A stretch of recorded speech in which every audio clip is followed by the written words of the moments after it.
Operation khukri, भारतीय सैनिकों की वीर गाथा। Operation khukri, India's UN mission in Sierra Leone. Hello दोस्तों, आप सभी का अपने पसंदीदा चैनल अनसुनी कहानियां पर स्वागत है। दोस्तों, आप सभी जानते ही होंगे कि हमारी भारतीय सेना विश्व की सबसे सर्वश्रेष्ठ सेनाओं में से एक है, जिसने बहुत से युद्ध लड़े हैं और अपने शौर्य और पराक्रम से दुश्मनों को कई बार परास्त किया है।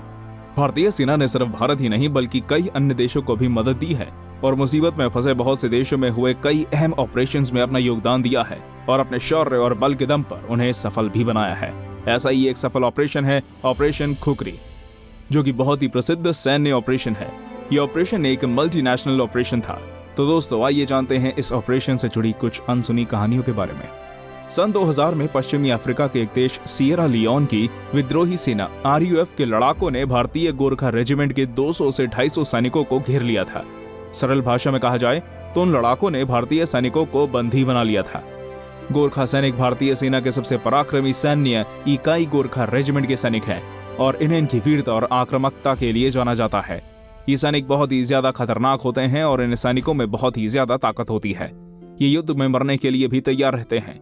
इन्हें भारत के सबसे ताकतवर सैनिकों में से एक माना जाता है। गोरखा जवान एक बहुत ही जबरदस्त हथियार का इस्तेमाल करते हैं, जिसका नाम खुखरी होता है। ये हथियार बहुत ही धारदार होता है और इसके बल पर एक गोरखा जवान कई दिनों तक जंगल में बिता सकता है और इस हथियार की वजह से ही इस मिशन का नाम ऑपरेशन खुखरी रखा जाता है। रेवोल्यूशनरी यूनाइटेड फ्रंट आरयूएफ ने पिछले एक दशक यानी कि 1991 से 2002 तक सिएरा लियोन में गृह युद्ध छेड़ रखा था, जिसमें लगभग 50,000 लोगों ने अपनी जान गंवा दी थी, जिसके परिणाम स्वरूप लाखों लोग सिएरा लियोन से पलायन कर रहे थे और अन्य देशों में शरण ले रहे थे। आरयूएफ के लोग इतने ज्यादा क्रूर थे कि इन लोगों ने अपने देश के लोगों के हाथ काट दिए थे, जिससे वे उनके खिलाफ वोट ना दे पाए। इसके साथ ही इन लोगों ने यहाँ के बच्चों के हाथों में बंदूक थमाकर उन्हें अपनी सेना में शामिल कर लिया था। सिएरा लियोन में मानवाधिकार की धज्जियां उड़ाई जा रही थी। ऐसे में अक्टूबर 1999 में यूनाइटेड नेशन ने इन अफ्रीकी देश में अपना हस्तक्षेप किया और यूनैमसेल नामक एक मिशन चालू किया। यूएन ने यहाँ अपनी शांति सेना भेजना चालू की और इस गृह युद्ध को बिना लड़े समाप्त करने का निरंतर प्रयास किया। यूनाइटेड नेशन ने अपने मिशन के तहत सिएरा लियोन के डारू और कायलाहून शहर, जो कि आरयूएफ का गढ़ था, उसमें भारतीय सैन्य टुकड़ियां तैनात की। लेकिन सन 2000 में अप्रैल के मध्य में आरयूएफ की विद्रोही सेना ने भारतीय सैनिकों से भरा कैलुहान शहर चारों तरफ से घेर लिया था। उसके बाद भारत, यूनाइटेड नेशन और बहुत से अन्य देशों ने आरयूएफ से मोल भाव करने का प्रयास भी किया, लेकिन कैलुहान शहर में हालात और भी बिगड़ते जा रहे थे। तब यूनाइटेड नेशंस ने भारत, ब्रिटेन, नाइजीरिया और घाना जैसे देशों के साथ मिलकर एक रेस्क्यू मिशन करने का प्लान बनाया, जिसको यूनैमसेल मिशन के अंतर्गत चालू किया गया। इस मिशन को 5 चरणों में बांटा गया, जिसमें पहला चरण था यूनाइटेड नेशन की शांति कायम करने वाली सेना को एकत्र करना। उसके बाद उन्हें दूसरे चरण में उन्हें आरयूएफ की सेना पर हेलीकॉप्टर से अचानक आक्रमण करना था, जिसके बाद आरयूएफ की सेना बिखर जाती और यूनैमसेल के सैनिकों को बाहर निकाल लिया जाता।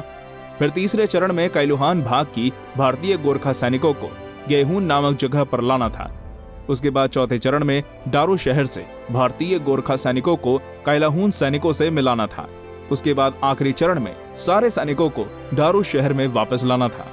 भारतीय सेना ने 223 गोरखा सैनिकों की 6 कंपनियों के साथ इस मिशन को अंजाम दिया, जिसमें पैरा कमांडो भी साथ थे और जिसे अंजाम देने के लिए ब्रिटिश चिनूक हेलीकॉप्टर का इस्तेमाल किया गया।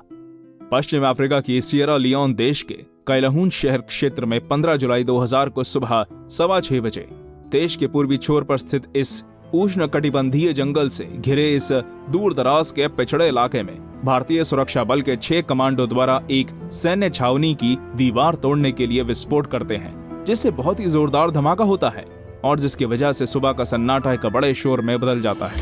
इस विस्फोट के द्वारा एक दीवार टूट जाती है और उस दीवार से बने एक रास्ते से अशोक लेलैंड के सैनिक ट्रकों और महिंद्रा जीपों का काफिला बाहर की ओर निकलता है। सफेद रंग की ये गाड़ियां यूनाइटेड नेशंस की होती हैं और इन पर गहरे नीले रंग से यूएन लिखा होता है।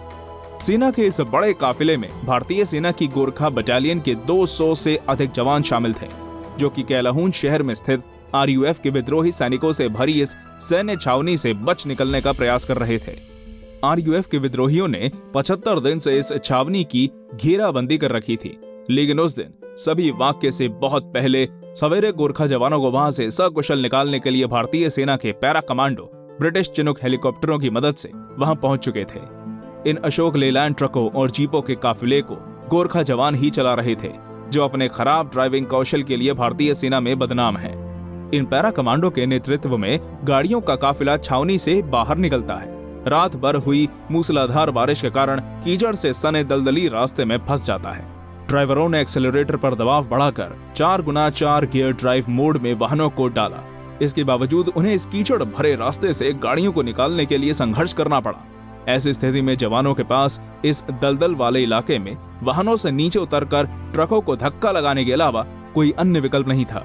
इस बीच विद्रोहियों की मजबूत हो रही सेना की ताकत का जयघोष वह सब सुन सकते थे। संयुक्त राष्ट्र शांति सेना ऑपरेशन के हिस्से के रूप में 1 दर्जन से अधिक देशों के जवानों के साथ भारतीय सेना के जवान 1999 से सिएरा लियोन में तैनात थे।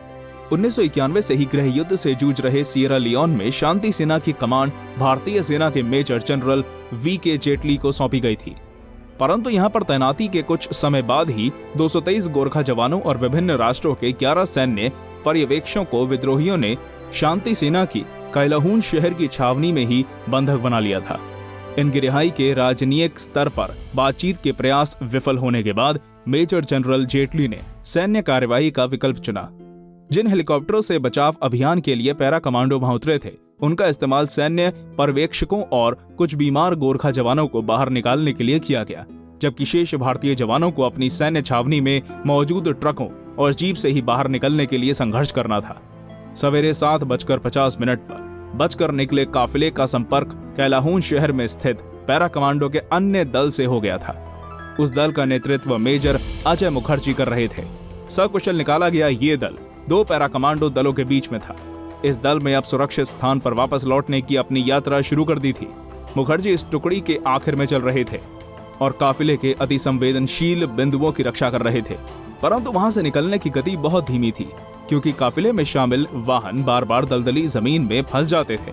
विद्रोही टोयोटा ट्रकों में, जो दुनिया भर के विद्रोहियों का सबसे प्रिय वाहन लगता है, बच निकलने वाले गोरखा सैनिकों का पीछा कर रहे थे और शीघ्र ही वे इस टुकड़ी तक पहुंच गए और उन्होंने गोलीबारी शुरू कर दी। विद्रोहियों द्वारा कंधे पर रखकर दागे जाने वाले रॉकेट से दागा गया गोला एक पेड़ से टकराया, जिसके टुकड़ों ने 2 पैरा कमांडो को जख्मी कर दिया था। मुखर्जी ने उसी दिन सवेरे रास्ते में बिछाए गए विस्फोटक और उन्नत किए गए विस्फोटक उपकरणों को दागने का आदेश अपने जवानों को दिया, ताकि विद्रोहियों को पास पहुंचने से रोका जा सके। इसके साथ ही पैरा कमांडो दल में मीडियम मशीन गन और रॉकेट लॉन्चरों से विद्रोहियों पर जोरदार गोलाबारी शुरू कर दी और अपनी रणनीति के हिसाब से उनके खेमे में उथल पुथल मचा दी। सारे विद्रोही सैनिक पास के जंगलों में जाकर छिप गए और फिर भारत के गोरखा रेजिमेंट के जवान गेहून नामक एक दूसरे स्थान पर पहुंचे।